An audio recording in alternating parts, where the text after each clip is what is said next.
एक शाम राजा अकबर अपने प्रिय बीरबल के साथ अपने शाही बगीचे की सैर के लिए निकले।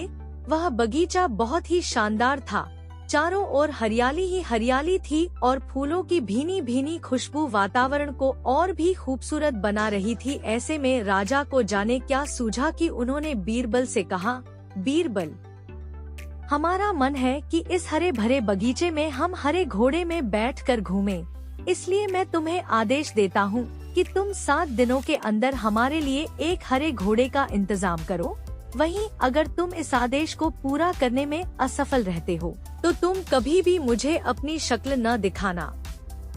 इस बात से राजा व बीरबल दोनों वाकिफ थे कि आज तक दुनिया में हरे रंग का घोड़ा नहीं हुआ है। फिर भी राजा चाहते थे कि बीरबल किसी बात में अपनी हार स्वीकार करे। इसी कारण उन्होंने बीरबल को ऐसा आदेश दिया। मगर बीरबल भी बहुत चालाक थे। वो भली भांति जानते थे कि राजा उनसे क्या चाहते हैं।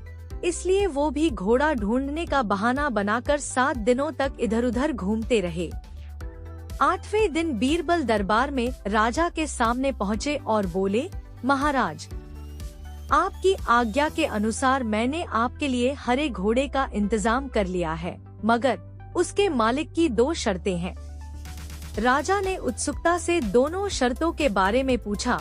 तब बीरबल ने जवाब दिया, पहली शर्त यह है कि उस हरे घोड़े को लाने के लिए आपको स्वयं जाना होगा।